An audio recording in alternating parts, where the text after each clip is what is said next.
आज का वीडियो हम लोग का क्लासिफिकेशन ऑफ ब्रिक पे है। ये वीडियो में हम आपको समझाएंगे कि ईंट का वर्गीकरण किस आधार पे किया गया है, कितने प्रकार से उनको विभाजित किया गया है। इस पे पिछले वीडियो में हमने देखा था कंपोनेंट्स ऑफ ब्रिक। ब्रिक के कंपोनेंट्स मतलब घटक, कि एक ईंट में जो मिट्टी होते हैं उनके क्या क्या घटक होते हैं, मतलब कंपोजिशन ऑफ ब्रिक। आज का हमारा टॉपिक है क्लासिफिकेशन ऑफ ब्रिक। ठीक। अब हम ब्रिक को दो भागों में, मेनली हम दो भाग में डिवाइड करते हैं, कच्ची ईंट और पक्की ईंट। उसके बाद फिर हम पक्की ईंट को चार भाग में विभाजित करते हैं, first class, second class, third class और ओवरबर्न ब्रिक। ठीक है, तो आइए पहले देखते हैं पहला टाइप, हम कच्ची ईंट। समझ में आया कितने विभाग में विभाजित करते हैं? पहले हम दो भाग में विभाजित करते हैं, कच्ची ईंट और पक्की ईंट। कच्ची ईंट सिर्फ एक होता है, फिर पक्की ईंट को हमने चार भाग में बांटा है, फर्स्ट क्लास मतलब प्रथम श्रेणी, द्वितीय श्रेणी, तृतीय श्रेणी और ओवरबर्न ब्रिक मतलब जिसको झामा ईंट हम लोग कहते हैं। ठीक है, तो आइए पहले देखते हैं हम लोग कच्ची ईंट, ड्राइड ब्रिक किसको कहते हैं हमने। ठीक। भट्टी में पकाने से पहले सभी ईंट कच्ची होती है। ग्रामीण क्षेत्रों में अस्थायी झोपड़ी को कच्ची ईंट से बनाया जाता है। ऐसी दीवार ताप तथा ठंड से कम प्रभावित होती है। देखिए कच्ची ईंट क्या होती है कि हमने क्या किया, मिट्टी लिया, मिट्टी में पानी डाला, उसको गुथाई की, गुथाई करने के बाद से मोल्डिंग की, मोल्डिंग करने के बाद से जो हमारी ब्रिक निकलती है, ठीक, वो ब्रिक हमारी कच्ची ईंट कहलाती है, जिसको हम भट्टे में पकाते नहीं हैं। अगर हम भट्टे में पका देंगे तो वही हमारी पक्की ईंट कहलाई जाएगी। लेकिन जब हम उस ईंट को भट्टे में पकाते नहीं है तो वो ब्रिक हमारी कहलाती है कच्ची ईंट। ठीक। इस ईंट को हम कहाँ यूज करते हैं? अस्थायी संरचना, जैसे गांव में हम लोग झोपड़ी बनाते हैं, वहां पे हम ऐसे ईंटों का उपयोग करते हैं। ये ईंट क्या होती है, बरसात या बरसात क्या होती है, जो पानी पड़ता है गलने लगती है। बहुत ज़्यादा गर्मी पड़ती है तो इसमें क्या होता है, श्रिंकेज हो जाता है। ठीक है ना, तो ये सब इससे दोष होता है। ठीक। अधिक वर्षा बाढ़ क्षेत्रों में कच्ची ईंट का उपयोग नहीं किया जाता है। कच्ची ईंट की संपीड़न सामर्थ्य 15 से 25 केजी पर सेंटीमीटर स्क्वायर होती है। कच्ची ईंट की जो संपीड़न सामर्थ्य होती है वो 15 केजी से 25 केजी पर सेंटीमीटर स्क्वायर होती है। अगर न्यूटन में कहा जाए तो 1.5 न्यूटन से 2.5 न्यूटन पर एम स्क्वायर इसकी कंप्रेसिव स्ट्रेंथ होती है। ठीक है, कच्ची ईंट समझ में आया? कच्ची ईंट क्या होती है, हमने ईंट को लिया, मिट्टी लिया, मिट्टी में पानी डाला, उसकी गुथाई की, गुथाई करने के बाद से मोल्डिंग किया, मोल्डिंग करने के बाद से मोल्ड से निकाले हमने, मोल्ड में से हमने ब्रिक को निकाला और उस ब्रिक को हम क्या करते हैं, धूप में सुखाते हैं। धूप में सुखाने के बाद से जो हमको ब्रिक प्राप्त होती है वो हमारी कच्ची ब्रिक कहलाती है। ठीक। अब जब हम उस ब्रिक को ले जाकर भट्टे में पका देते हैं तो वो ब्रिक हमारी क्या कहती है, पक्की ईंट कहलाती है। ठीक। अब कच्ची ईंट का उपयोग हम कहाँ करते हैं? अस्थायी संरचनाओं में या गांव में जो झोपड़ी बनती है वहां पे इसका उपयोग करते हैं। अब इसके दोष क्या होते हैं कि अधिक बरसात वाले क्षेत्रों में अगर हम इसका उपयोग करेंगे तो बरसात या पानी पड़ने पे इसका क्या होगा, गलन हो जाएगा। अधिक धूप होगी तो इसमें श्रिंकेज हो जाएगा। ठीक। ठंडी होगी तो भी इसके टेम्परेचर की वजह से उस पर इफेक्ट पड़ेगा। ठीक है। और फर्स्ट कच्ची ईंट की संपीड़न सामर्थ्य 15 केजी पर सेंटीमीटर स्क्वायर से 25 केजी पर सेंटीमीटर स्क्वायर होती है। ठीक। अब नेक्स्ट हमारा आता है पक्की ईंट। पक्की ईंट किसको कहते हैं भाई? कच्ची ईंट को हमने अब लेके भट्टे में ले जाके क्या कहते हैं 900 से 1200 डिग्री सेंटीग्रेड पे उसको हमने क्या किया, भट्टे में पकाया, तो ये जो ईंट कहलाती है ये हमारी कहलाती है पक्की ईंट। ठीक। अब पक्की ईंट को हमने क्या किया है, चार भाग में विभाजित किया है। तो आइए पहला क्लास देखते हैं। पहला भाग है हमारा प्रथम श्रेणी ईंट, फर्स्ट क्लास ब्रिक। ठीक। अब मान लीजिए कि हमने चार भाग बताया, फर्स्ट क्लास होता है, सेकंड क्लास होता है, थर्ड क्लास होता है और ओवरबर्न ब्रिक होता है। अब मान लीजिए हम गए, एक एग्जांपल लेते हैं, हमको घर बनवाना है, हमने एक टाली ईंटा मंगाया। ठीक। अब हमको पता करना है कि फर्स्ट क्लास है, सेकंड क्लास है, थर्ड क्लास है, किस किस्म का ईंट हमको ये पता करना है। ठीक। तो ये जानने के कुछ तरीके होते हैं, अब उसी तरीके के बारे में हम बताएंगे कि फर्स्ट क्लास ब्रिक को जानने का क्या तरीका होगा, सेकंड क्लास को जानने का तरीका होगा, थर्ड क्लास को जानने का तरीका क्या होगा और फोर्थ क्लास को जानने का तरीका क्या होगा। तो आइए बारी बारी से देखते हैं। ठीक, अब आया हमारे फर्स्ट क्लास के बारे में बताने जा रहे हैं। ट्रॉली आया, अब उन्होंने क्या किया, 2 ईंटें को उठाया। ठीक, 2 ईंटें को उठाया, अब दोनों ईंटें को हमने क्या किया, आपस में लड़ाया। जब दोनों ईंटें को आपस में लड़ाएंगे तो दोनों ईंटों के लड़ाने पे धात्विक ध्वनि, मेटेलिक साउंड आना चाहिए। कौन सा साउंड आना चाहिए, मेटेलिक साउंड। 2 ईंटों को आपस में लड़ाएंगे तो कौन सी ध्वनि आनी चाहिए, धात्विक ध्वनि आनी चाहिए। ठीक, जो हमारा ये ईंट है ठोस होना चाहिए, अच्छे से पका होना चाहिए, और इसकी मानक आकार में ±3 mm की कमी हो सकती है, या 3 mm ज़्यादा हो सकता है, या 3 mm कम हो सकता है। अगर मानक आकार में, जो आकार हम साइज बताए थे ब्रिक की, अगर उस साइज में बहुत ज़्यादा अंतर होगा तो ऐसे ईंट का हम उपयोग नहीं करेंगे। ठीक है, ईंट हमारे देखने में कैसा होना चाहिए, ठोस होना चाहिए। ठीक, और उसकी मानक आकृति में कितना का अंतर होना चाहिए, ±3 mm का क्या होना चाहिए, अंतर होना चाहिए। ठीक, इनके किनारे तथा कोने स्पष्ट और सीधे तथा तीखे होना चाहिए। ईंट के जो किनारे हैं वो एज, जिसको एज कहते हैं, एज हमारे क्या होना चाहिए, सीधे होने चाहिए, और कहते तीखे, शार्प होने चाहिए। ये नहीं कि टूटा फूटा हो। ठीक, अगर टूटा फूटा होगा तो फर्स्ट क्लास में नहीं आएगा। ठीक, थर्ड, इनकी सतहों पर दरार या गड्ढा तथा कटान नहीं होना चाहिए। फर्स्ट क्लास ब्रिक की जो सरफेस होती है वो एकदम समतल होनी चाहिए, उस पर गड्ढे या दरारें नहीं होनी चाहिए। ठीक, ईंट का रंग हमारा विशेष लाल होना चाहिए, विशेष लाल, चेरी रेड कलर बताए तो वो चेरी रेड कलर हमारा होना चाहिए। ठीक, तो ये कुछ तरीके थे जो हम ईंट को देख के, सॉरी एक तरीका और है, हाँ, ईंट के सतह पर नाखून से खुरचने पर कोई निशान नहीं पड़ना चाहिए। हमने क्या किया, ब्रिक लिया, ब्रिक पे क्या किया, उसके सरफेस पे नाखून से खुरचा, खुरचने पे उसके सरफेस पे क्या होगा, निशान नहीं पड़ना चाहिए। अगर निशान पड़ जा रहा है तो फर्स्ट क्लास का ब्रिक नहीं होगा। तो ऐसे हम फर्स्ट क्लास ब्रिक को पहचानेंगे। क्या क्या बताया, कि ब्रिक की जो सतह होनी चाहिए समतल होनी चाहिए, और उसकी मानक आकार में ±3 mm की कमी चल सकती है। ठीक है, इसकी सतहों पर दरारें नहीं होनी चाहिए, इसका सतह क्या होना चाहिए, समतल होना चाहिए। फिर ईंट का रंग हमारा विशेष लाल रंग होना चाहिए। ईंट की जो एज हैं, किनारे हैं, वो हमारे शार्प होने चाहिए।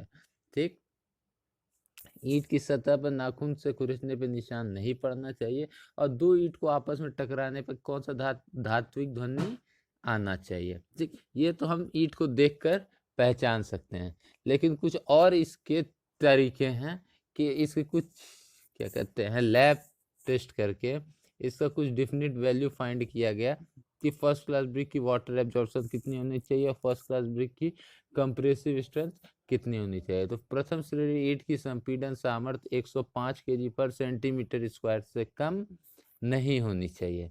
अगर हमारी फर्स्ट क्लास ब्रिक है तो फर्स्ट क्लास ब्रिक की कंप्रेसिव स्ट्रेंथ 105 kg पर सेंटीमीटर स्क्वायर से कम नहीं होनी चाहिए, 105 kg पर सेंटीमीटर स्क्वायर से अधिक होनी चाहिए। अगर न्यूटन पर एमएम में बोले तो 10.5 न्यूटन पर एमएम स्क्वायर से अधिक होना चाहिए। अगर इससे कम होगा तो हमारी फर्स्ट क्लास ब्रिक नहीं कहलाएगी। अब इसी संपीड़न सामर्थ्य परीक्षण हम आपको बताएंगे, जब टेस्ट ऑफ ब्रिक बताएंगे तो उसमें बताएंगे कि कैसे संपीड़न सामर्थ्य निकालते हैं ईंट की। वो सब उस वीडियो में हम डिस्कस करेंगे बाकायदे डिटेल से, कि हम सीटीएम का यूज करते हैं, उसके फ्रॉग, उसके दिलों को हम भरते हैं, उसकी कितने दिन तक तराई करते हैं, क्या क्या प्रोसेस है, फिर उसका एरिया मेजर करते हैं, सीटीएम से लोड लगा के तोड़ के लोड अपॉन एरिया करके हम कंप्रेसिव स्ट्रेंथ निकालते हैं।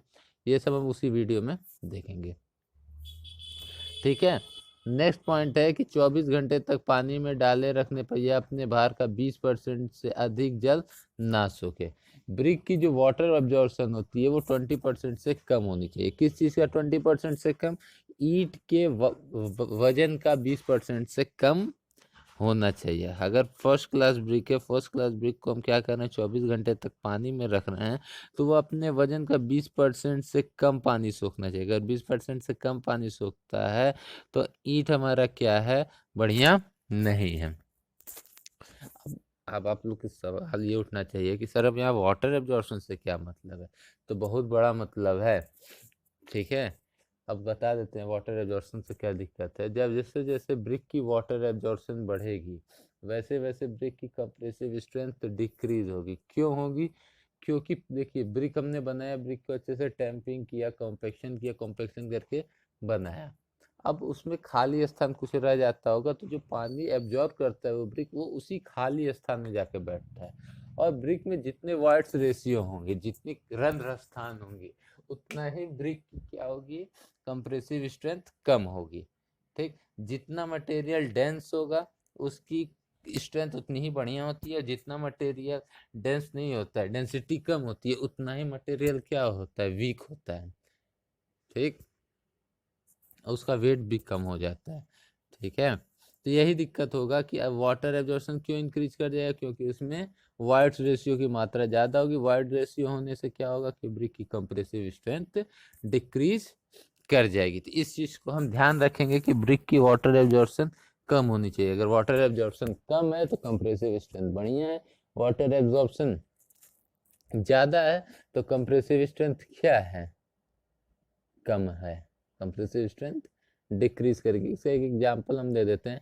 फर्स्ट क्लास ब्रिक का वाटर एब्जॉर्प्शन 20% है, और वहीं स्टोन जो पत्थर उपयोग करते हैं उसका वाटर एब्जॉर्प्शन, ग्रेनाइट की बात कर रहे हैं, 0.5% होता है। तो सोच लीजिए कि पत्थर क्यों मजबूत होता है, उसकी स्ट्रेंथ क्यों ज़्यादा होती है, क्योंकि उसकी वाइड रेशियो उसमें बहुत ही कम होती है, उसमें सरंध्रता जो होती है बहुत कम होती है, जिसकी वजह से वो बहुत ही कम पानी एब्जॉर्ब करता है। वो जितना ज़्यादा पानी एब्जॉर्ब करेगा, मतलब कि उसमें वाइट्स की मात्रा उतनी ही ज़्यादा हमारी है। ठीक, उसके बाद से ईंट का भार हमारा 2.75 kg से 3 kg होना चाहिए।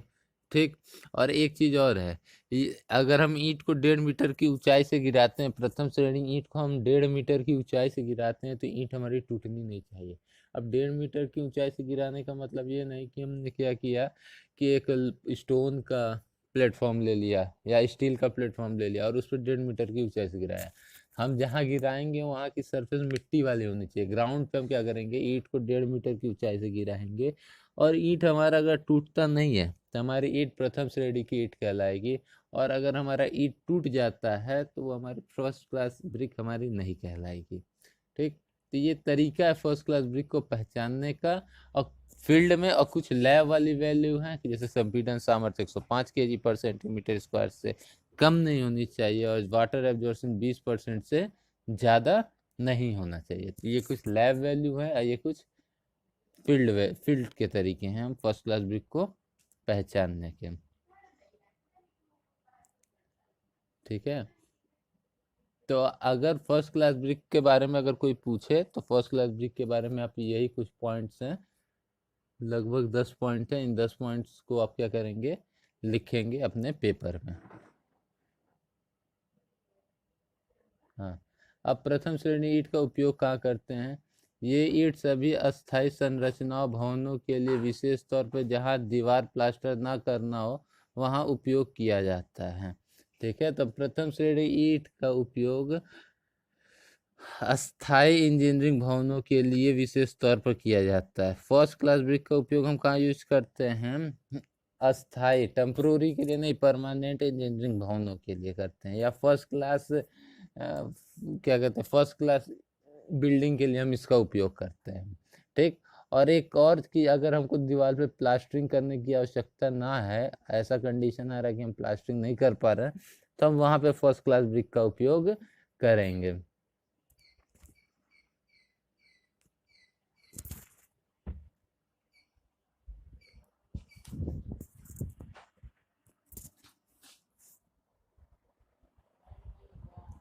हम ऐसे जगहों पर फर्स्ट क्लास ब्रिक का उपयोग करेंगे। ठीक, अगर हम आरबी स्लैब का अगर हम छत बना रहे हैं, जो छत बना रहे हैं वो आरबी रेनफोर्स ब्रिक का बना रहे हैं, तो ऐसे में हम फर्स्ट क्लास ब्रिक का उपयोग करेंगे उस छत को बनाने के लिए। प्रबलित रेनफोर्स ईंट कार्य के लिए हम ऐसे ही ब्रिक का उपयोग करेंगे, फर्स्ट क्लास ब्रिक का हम उपयोग करेंगे।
फ्रॉक की size 10 centimetre into 4 centimetre into 1 centimetre होती है। पिछले वीडियो में बताए थे कि फ्रॉक की क्या काम करता है बॉन्ड बनाने के लिए। तो फर्स्ट क्लास ब्रिक के बारे में आप जान गए, फर्स्ट क्लास ब्रिक कैसे पहचानेंगे ये जान गए, फर्स्ट क्लास ब्रिक का हम उपयोग कहाँ करते हैं ये जान गए। अब आइए हम चलते हैं सेकेंड क्लास ब्रिक में। ठीक, सेकेंड क्लास ब्रिक द्वितीय श्रेणी ईंट जिसको हम कहते हैं। ये ईंट प्रथम श्रेणी ईंट की भांति ठोस, अच्छी तरह पकी हुई तथा सीधे किनारों वाली होती है, परंतु मानक माप से कुछ कम शुद्ध माप की हो सकती है। ये ब्रिक भी फर्स्ट क्लास ब्रिक की भांति क्या होती है, ठोस होती है, अच्छे से पकी हुई होती है, सीधे किनारे वाली होती है। मात्र एक अंतर इसमें फर्स्ट क्लास ब्रिक में होता है कि फर्स्ट क्लास ब्रिक की मानक साइज में डिफरेंस बहुत कम होता है, प्लस माइनस 3 mm का होता है, लेकिन इसमें क्या होता है, इसकी शुद्ध माप नहीं होती है, डिफरेंट डिफरेंट शेप की हो जाती है। ठीक, तो फर्स्ट क्लास ब्रिक और सेकंड क्लास ब्रिक में यही एक थोड़ी कमी है। ठीक, फिर सेकंड क्लास ईंट की सतह तथा फलक को कुछ असम हो सकती है। फर्स्ट क्लास ब्रिक की सरफेस क्या थी, एकदम इवन थी, समतल थी, लेकिन इसकी सरफेस क्या होगी, थोड़ी अनइवन शेप की होगी, असमतल होगी। ठीक, नाखून से खुरचने पर ईंट की सतह पर निशान नहीं पड़ना चाहिए, जैसे फर्स्ट क्लास ब्रिक पर निशान नहीं पड़ता था, उसी तरीके से सेकंड क्लास ब्रिक पर हम निशान जब लगाएंगे तो नाखून से निशान हमारा नहीं पड़ता है। ठीक है, दो ईंट को टकराने पर धात्विक ध्वनि कुछ मध्यम सी हो सकती है, जैसे फर्स्ट क्लास ब्रिक को निकाल लगा टकराने पे आवाज आती थी, वैसे सेकंड क्लास ब्रिक को भी लड़ाएंगे तो हमारी धात्विक ध्वनि आएगी, मेटेलिक साउंड आएगी। लेकिन जो इसमें मेटेलिक साउंड आएगी ये कुछ फर्स्ट क्लास ब्रिक के कंपैरिजन में कुछ हमारी कम साउंड आएगी। ठीक है, 24 घंटे तक पानी में डुबाए रखने पे ये अपने भार का 22% से अधिक जल ना सूखे। ठीक, जब हम इस ब्रिक को 24 घंटे तक पानी में डुबाए रखते हैं तो ये अपने वेट का 22% से कम जल एब्जॉर्ब करता है, 20 से 22% के बीच में वाटर एब्जॉर्ब करता है, तो हमारा वो सेकेंड क्लास ब्रिक कहलाता है। देखने में विशेष लाल रंग का होता है। द्वितीय श्रेणी ईंट की संपीड़न सामर्थ्य 70 kg पर सेंटीमीटर स्क्वायर से कम नहीं होनी चाहिए। ठीक, तो द्वितीय श्रेणी ईंट का कंप्रेसिव स्ट्रेंथ 70 से कम नहीं होना चाहिए। कितने तक हो सकता है, 105 kg पर सेंटीमीटर स्क्वायर तक हो सकता है। ठीक है,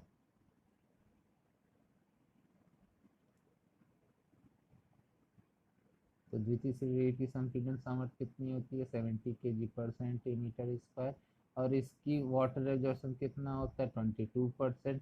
कंप्रेसिव स्ट्रेंथ इसकी 70 kg पर सेंटीमीटर स्क्वायर से 105 kg पर सेंटीमीटर स्क्वायर के बीच में होती है। वाटर एब्जॉर्प्शन 22% से 20% के बीच में होती है। नाखून से निशान लगाने पर निशान नहीं पड़ता है। लड़ाने पर धात्विक ध्वनि निकलती है, लेकिन फर्स्ट क्लास ब्रिक के कंपेयर में कम निकलती है। ईंट की सतह पर सतह असम होती है, लेकिन फर्स्ट क्लास ब्रिक की सतह क्या होती थी, इवन होती थी, असम नहीं होती थी। ये ईंट प्रथम श्रेणी ईंट की भांति ठोस, अच्छी तरह पकी हुई तथा सीधे किनारों वाली होती है, परंतु मानक माप से कुछ कम शुद्ध माप की हो सकती है।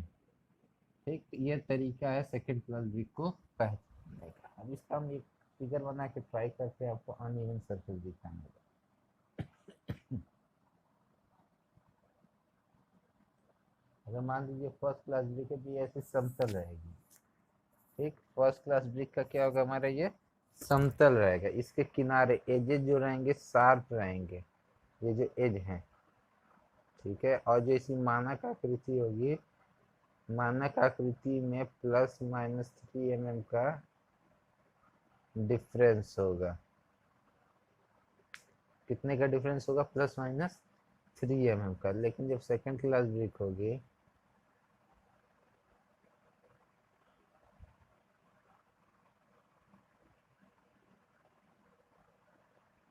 तो इसकी जो सरफेस होगी, देखिए ये अनइवन है, सरफेस जो देखिए इसकी अनइवन सरफेस है, इसके एज क्या है, शार्प नहीं है, और ये मानक आकृति में नहीं होगा, मानक आकृति से थोड़ा अलग इसका आकृति होगा। तो ये सेकेंड क्लास ब्रिक कुछ इस तरीके से दिखती है।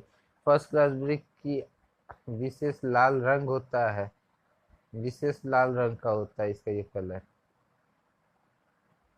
और सेकेंड क्लास ब्रिक भी आपका लाल ही कलर का होता है, विशेष जो चेरी रेड कलर होता है वही होता है। बस थोड़ा ये होता है कि ये थोड़ा उससे कलर में हल्का होता है। फर्स्ट क्लास ब्रिक हमारा ज़्यादा डार्क होता है और ये हमारा क्या होता है, रंग में थोड़ा हल्का होता है, इसकी सरफेस अनइवन होती है।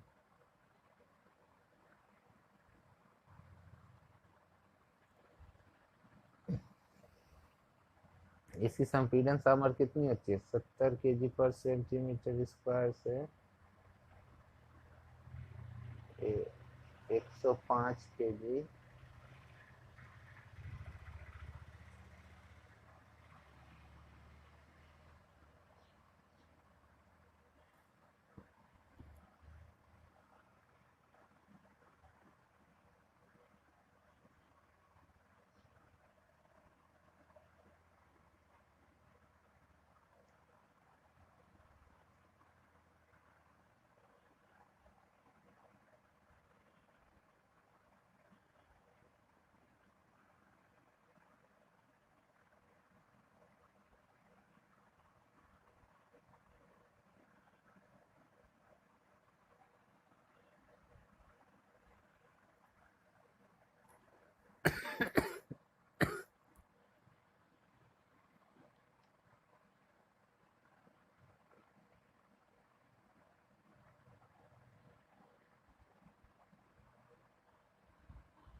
द्वितीय श्रेणी का आप लोग उपयोग समझ गए होंगे, जैसे कि मैंने आपको समझाया अभी, एक बार मैं उसको फिर रिपीट कर देता हूँ कि द्वितीय श्रेणी ईंट का उपयोग हम वहाँ करते हैं जहाँ की दीवार पे हमको प्लास्टरिंग करने की आवश्यकता होती है। ऐसे दीवार को प्लास्टर से ढकने के लिए, ढकने के लिए हमको जब जरूरत पड़ती है, तो वहाँ में हम फर्स्ट क्लास ब्रिक का क्यों उपयोग करें कि हमको उसकी प्लास्टरिंग भी करनी है, फिर वैसे जगह पे हम फर्स्ट क्लास ब्रिक का उपयोग भी करें, तो ऐसे जगह पे हम सेकंड क्लास ब्रिक का उपयोग कर देते हैं और उसकी सरफेस को प्लास्टरिंग करके हम ढक देते हैं।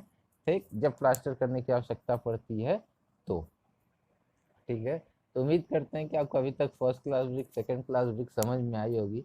मैंने उसको फिगर बना के समझाने की भी कोशिश की है। उम्मीद करते हैं आपको ये चीज़ अभी तक समझ में आया होगा। अब आगे बढ़ते हैं तृतीय श्रेणी की, थर्ड क्लास ब्रिक। चलिए, ये कम पकी होती है, इनका रंग पीला होता है और ये देखने में बेकार लगती हैं। ठीक है, तो पहला पॉइंट जो लिखा है कि ये first class, second class brick क्या हो, सॉरी थर्ड क्लास ब्रिक क्या होती है कि ये कम पकी हुई होती हैं। देखिए होता क्या है चलिए इसे वो फिगर बना के बताने की कोशिश करते हैं। होता क्या, हम एक एग्जांपल दे रहे हैं कि ये हमारा क्या है, भट्ठा है, ऐसे जिसमें ब्रिक को हम क्या कहते हैं, पकाते हैं। ठीक, और अब इसमें ये हमारे ब्रिक लगे हुए हैं ऐसे, ये हमारे क्या है, ब्रिक हमारी ये लगे हुए हैं पकने के लिए। ठीक, अब यहाँ पे चारों तरफ से ये आग जल रहा है। ठीक, अब होता क्या है कि कुछ ईंट आग के इतने नजदीक होते हैं, ये वाली ईंटें आग के इतनी नजदीक होती हैं कि ये बहुत ज्यादा पक जाती हैं। तो ये ब्रिक आपकी ओवर बर्न ब्रिक कहलाती है, झामा ईंट, क्योंकि ये ताप के बहुत नजदीक होती है, इनको ज्यादा टेम्परेचर मिल जाता है, ये हमारी क्या होती हैं, ज्यादा पक जाती हैं। कुछ ब्रिक होती हैं जो इतनी दूर रहती हैं टेम्परेचर से, आग से इतनी दूर होती हैं कि ये हमारी कम पकती हैं।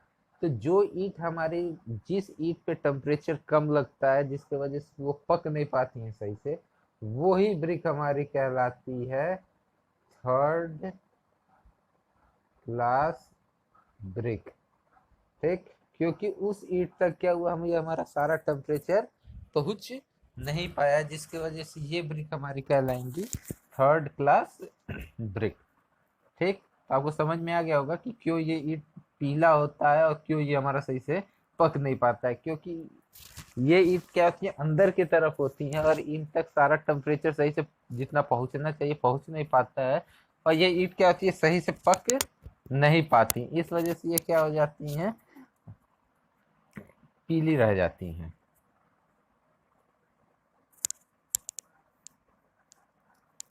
ठीक, इस वजह से ये क्या हो जाती हैं, पीली रह जाती हैं। ठीक, सतह, किनारे तथा कोने खुरदुरे होते हैं, इनकी जो एजेज होते हैं, इनके एजेस बहुत ही अनइवन होते हैं, खुरदुरे होते हैं। ठीक, ईंट की सतह पर नाखून से खुरचने पर निशान लग जाता है, जब इनकी सरफेस पर नाखून से खुरचेंगे, स्क्रैच करेंगे, तो इनके सरफेस पे क्या होता है, निशान पड़ जाता है। ठीक है, तो इनकी सरफेस क्या होती है, असुरक्षित होती है। आपस में टकराने पर धात्विक ध्वनि वाली आवाज नहीं आती है। जब थर्ड क्लास ब्रिक को हम आपस में लड़ाते हैं, तो टकराते हैं, तो इनके बीच में धात्विक ध्वनि नहीं आके अन्य प्रकार की ध्वनि, अन्य प्रकार की मतलब मृदु आवाज आती है। ठीक है, जैसे अनमेटेलिक साउंड आता है। ठीक, मेटेलिक साउंड हमारा नहीं आता है। थोड़ी से ऊंचाई पर गिराने पर यह टूट जाती है। इसको हम क्या करते हैं, थोड़ी सी भी ऊंचाई पर गिरा देंगे, मिट्टी वाली सरफेस पे हम क्या करेंगे, थोड़ी सी भी ऊंचाई से गिरा देंगे, तो हमारी थर्ड क्लास की ब्रिक क्या होती है, टूट जाती है। ठीक, क्योंकि ये सही से पकी नहीं रहती है, इसके एल्यूमिनियम, एल्यूमिना और सिलिका सही से मेल्ट नहीं हुए रहते हैं, जिसके वजह से क्या होती है, बाइंडिंग प्रॉपर्टी वो एल्यूमिना हमारा नहीं दे पाता, और वो हमारा क्या होता है, कंपोजिशन सही से मेल्ट नहीं हो पाता, जिसकी वजह से ये ब्रिक सारा स्ट्रेंथ नहीं गेन कर पाती है। ठीक है, तो इसीलिए इसमें थोड़े से भी ऊंचाई पे गिरा देते हैं तो ये हमारी क्या जाती है, टूट जाती है। 24 घंटे तक पानी में डाले रखने पर ये अपने भार का 25% से 25% से कम जल सोखती है। ठीक है। अगर इस ब्रिक को हम 24 घंटे तक पानी में डुबो के रखते हैं तो ये अपने भार का 25% से कम पानी सोखती है, मतलब 20% से 22% 25% के बीच में ये हमारा जल एब्जॉर्ब करती है। इस ईंट का संपीड़न सामर्थ्य 50 केजी पर सेंटीमीटर स्क्वायर से कम नहीं होना चाहिए। इस ब्रिक का कंप्रेसिव स्ट्रेंथ 50 से 70 केजी पर सेंटीमीटर स्क्वायर के बीच में होता है। देखिए, मैंने आपको स्टार्टिंग में बताया था कि जैसे जैसे वाटर एब्जॉर्प्शन बढ़ेगा वैसे वैसे ईंट की संपीड़न सामर्थ्य डिक्रीज करेगी। सेकेंड फर्स्ट क्लास का 20% वाटर एब्जॉर्प्शन, उसकी कंप्रेसिव स्ट्रेंथ 20%। सेकेंड क्लास का वाटर एब्जॉर्प्शन 22% होता है, उसकी कंप्रेसिव स्ट्रेंथ कितनी होती है 70 केजी। और थर्ड क्लास का वाटर एब्जॉर्प्शन 25% और कंप्रेसिव स्ट्रेंथ 50 केजी। मैंने वाटर एब्जॉर्प्शन इंक्रीज कर रहा है, कंप्रेसिव स्ट्रेंथ हमारी क्या कर रही है डिक्रीज कर रही है, जो मैंने आपको स्टार्टिंग में समझाया था। ठीक, तो आप यहाँ से इसका एग्जाम्पल ले सकते हैं। एक तृतीय श्रेणी का उपयोग क्या करते हैं, तो इंजीनियरिंग कार्यों के लिए इन ईंट का उपयोग वर्जित है। अस्थायी दीवारों तथा परिसर के लिए जहाँ बहुत कम भार आता है इनका प्रयोग किया जा सकता है। इंजीनियरिंग संरचनाओं के लिए हम इसका उपयोग करते ही नहीं हैं। फिर अस्थायी भवनों के लिए हम इसका निर्माण करते हैं, या गांव में जहाँ वर्षा कम होती है वहाँ पे हम इसका उपयोग कर लेते हैं झोपड़ी उपड़ी बनाने के लिए। ठीक है। अब लास्ट जो आता है हमारा झामा ईंट आता है। झामा या अधिक पका हुआ ईंट, ओवर बर्न ब्रिक जिसको कहते हैं। अभी मैंने जब फिगर बनाया था तो बताया था कि कुछ ईंट क्या होती है, टेम्परेचर के हीट के बहुत नज़दीक होती है, वहाँ टेम्परेचर बहुत ज़्यादा होता है, इस वजह से क्या होती है कि बहुत ज़्यादा मेल्ट हो जाती है, बहुत ज़्यादा पक जाती हैं, ओवर बर्न हो जाती हैं। तो ऐसे ईंट को हम ओवर बर्न ब्रिक या झामा ब्रिक कहते हैं। ठीक। तो यह अत्यधिक पकी हुई तथा शक्ल से कुछ टेढ़ी मेढ़ी होती हैं। ये बहुत ही पकी हुई होती है, बहुत ज़्यादा पक जाने की वजह से ये क्या हो जाती हैं, टेढ़ी मेढ़ी हो जाती हैं, इनकी सरफेस अनइवन हो जाती है। अधिक ताप पर पिघलने से कोई भी मानक आकार ग्रहण कर लेती है। इतना टेम्परेचर हाई हो जाता है, वहाँ के मटेरियल इतने ज़्यादा मेल्ट हो जाते हैं कि कोई भी आकृति ग्रहण कर लेते हैं। इनका रंग काला नीला पड़ जाता है, बहुत ज़्यादा पक जाने की वजह से इनका रंग काला या नीला पड़ जाता है। या ठोस कठोर व आसानी से टूटने वाले नहीं होते हैं। इनकी कंप्रेसिव स्ट्रेंथ बहुत हाई होती है। सबसे मजबूत कोई ब्रिक होता है तो हमारा यही ब्रिक कहलाता है, कहते हैं ओवरबर्न ब्रिक। ठीक, क्योंकि ये बहुत ज़्यादा पक जाता है, इसके मटेरियल बहुत ज़्यादा मेल्ट हो जाते हैं, इस वजह से इसकी कंप्रेसिव स्ट्रेंथ बहुत ही बढ़िया हो जाती है। झामा ईंट का उपयोग कहाँ करते हैं, यह ईंट चिनाई कार्य के लिए उपयोग नहीं की जाती है। झामा ईंट सामान्यतः आधार कोट के लिए प्रयोग किया जाता है। झामा ईंट बहुत टेढ़ा मेढ़ा हो जाता है, जिस वजह से इसको हम चिनाई कार्य के लिए उपयोग नहीं करते हैं। इसका उपयोग हम सील कोट के लिए करते हैं। रोड जब बनाते हैं, रोड बनाते हैं या अपना फाउंडेशन में भी यूज कर लेते हैं, या अपना फर्श बनाते हैं, तो उसका आधार बनाने के लिए हम इस ईंट का उपयोग करते हैं। इन ईंट को तोड़कर रोड़ी बनाई जाती है, जो नींव तथा फर्श के नीचे डाली जाती है। जो मैंने अभी आपको ये चीज बताई वही इसमें लिखा हुआ है। ठीक है। तो ये आपके थे क्लासिफिकेशन ऑफ ब्रिक। कितने प्रकार की होती है, दो प्रकार की होती है, कच्ची ईंट पक्की ईंट। कच्ची ईंट बताया मैंने, फिर पक्की ईंट आपकी 4 प्रकार की होती है, first class, second class, third class और फोर्थ क्लास। ये सारे क्लास को मैंने बता दिया, फिगर बना के समझा दिया। इनके जितने टॉपिक्स थे, जो भी इनमें क्वेश्चन पूछ सकते थे इस टॉपिक से रिलेटेड, मैंने आपको इसको कवर करा दिया है। ठीक है, तो उम्मीद करते हैं ये वीडियो आपको अच्छा लगा होगा। Thank you.